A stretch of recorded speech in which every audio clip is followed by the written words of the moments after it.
Fala, meus queridos estudantes, tudo bem com vocês? Então a gente continua aqui falando da União Soviética. Logo após a morte do Lenin, nós temos um cara chamado Joseph Stalin assumindo a União Soviética.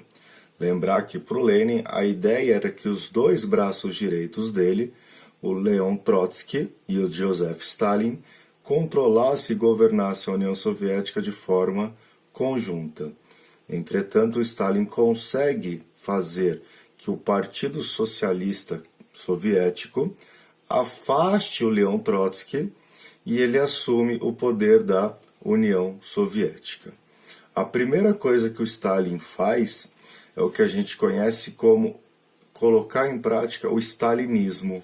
Tá? Então vamos pensar no Stalin, na ideia aí de um stalinismo. Quais são as características desse stalinismo, gente? Primeiro, o fortalecimento do Estado. Além do fortalecimento do Estado, a gente pode pensar que esse Estado ele é personalizado ou personificado na figura do próprio Stalin. E o Stalin era um defensor do socialismo. Então, se a gente quer um socialismo, ele tem que ser de verdade, sem resquícios do capitalismo. E o Stalin vai pôr fim à NEP em 1927 e 1928. Vamos colocar aqui 27 logo após a sua posse. Só que o Stalin dá uma sorte do tamanho do mundo, gente, porque 2 anos depois, uma grande crise varre a economia capitalista, que é a crise 29, lembram dela? Para a União Soviética, sem nada do capitalismo, essa crise nem chega, o que leva a um rápido crescimento e desenvolvimento econômico da União Soviética. Ou seja, apesar da grande burocracia estatal, como por exemplo aqui, mantendo um padrão para vocês, o fortalecimento dos planos quinquenais, ou seja, a planificação da economia.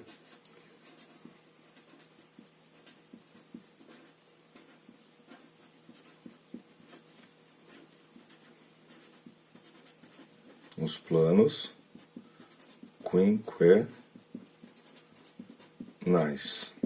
Perfeito? Esses planos quinquenais, onde tudo dependia do Estado, tudo cabia ao Estado, faz com que a União Soviética, junto com o fim da NEP, a crise 29, conheça um grande processo de industrialização. E perceba que nós temos no papel do Stalin a eminência da Segunda Guerra, que é uma coisa bastante importante, que a gente já comentou isso, que é o acordo ou pacto de não agressão germano-soviético assinado pelo Stalin, junto ao Adolf Hitler, que é o Tratado Ribbentrop-Molotov. Então, para o Stalin, a Segunda Guerra não fazia sentido. Só que ele é forçado, depois da invasão e da ruptura desse acordo de não agressão, a entrar na Segunda Guerra. E ele entra numa Segunda Guerra Mundial já com potencial bélico gigantesco. Então, a União Soviética, na mão do Stalin, sai de um mero país a uma grande potência mundial. Então, aqui a União Soviética ela se torna, na mão do Stalin, uma potência.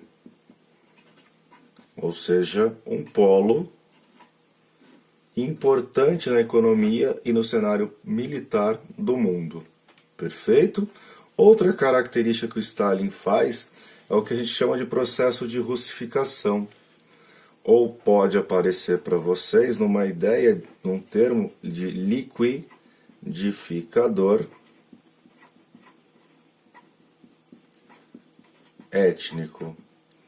Na tentativa aqui de minimizar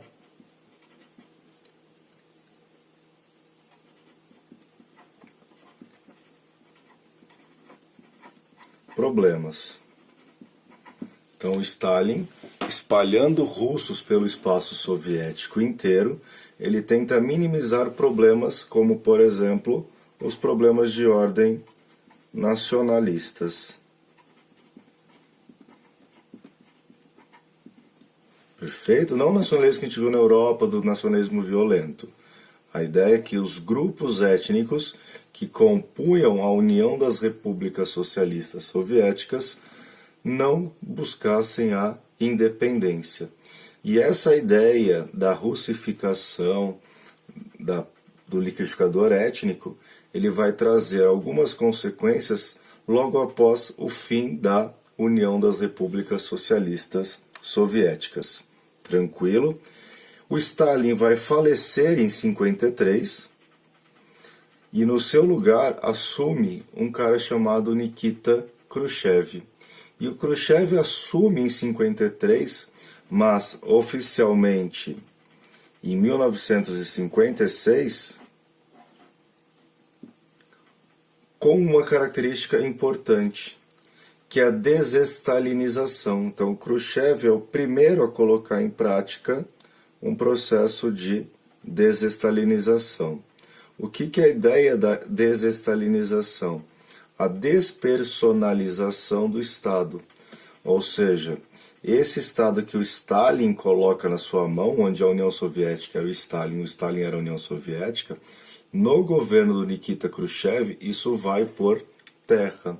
Cidades que foram batizadas como Stalingrado têm o seu nome mudado, as estátuas do Stalin são retiradas, o corpo do Stalin, que estava no mausoléu na Praça Vermelha, sendo preservado e exposto ao lado do Lenin, também é retirado e enterrado num lugar comum, um cemitério comum, ou seja, não tem mais a idolatria ao Stalin.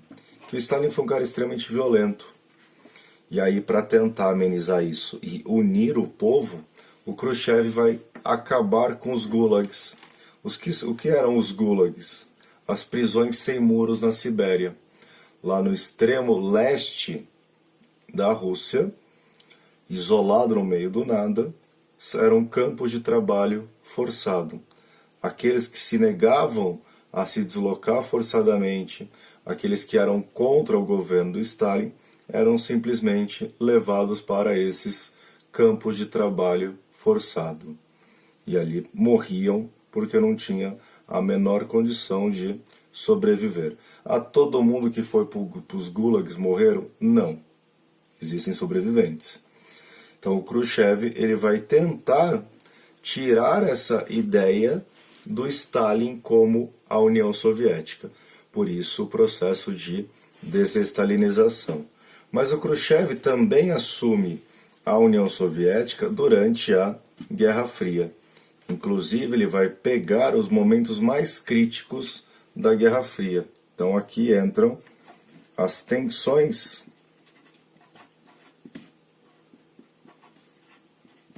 da Guerra Fria. Como, por exemplo, que já conversamos em Cuba, que é a crise dos mísseis.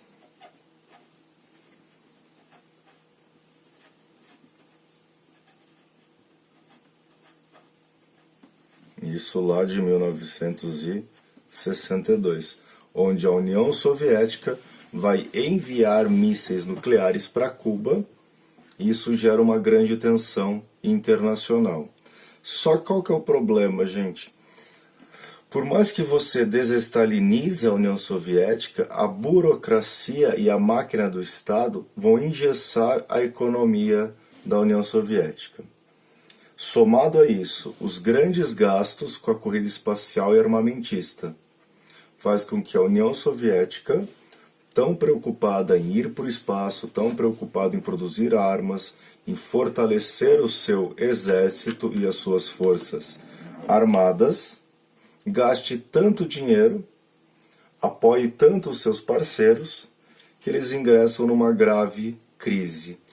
Essa crise vai se arrastar dos anos 70 do século passado, ou seja, a década de 1970, à década de 1980, onde nós temos alguns eventos importantes aqui, que discutiremos não no próximo vídeo, mas num vídeo oportuno, que são dois eventos importantes dos anos 80.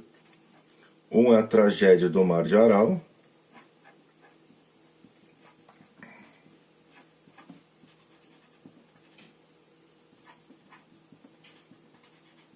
e outro acidente clássico nuclear de Chernobyl. Mas isso a gente vai discutir mais para frente. O que vai acontecer, gente? A União Soviética está em crise, faltam gêneros essenciais, falta pão, falta farinha, falta geladeira, ou seja, um desabastecimento muito grande. Eu já vou deixar o gatilho aqui para vocês, para ficar mais fácil entender isso.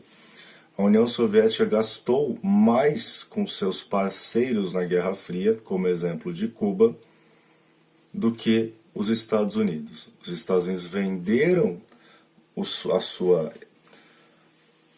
parceria, a sua forma de controle, enquanto a União Soviética praticamente que pagou para ter a sua área de influência. Isso leva a uma grave crise industrial, uma crise agrícola e uma crise política. Perfeito? Aquele forte abraço e até o nosso próximo vídeo.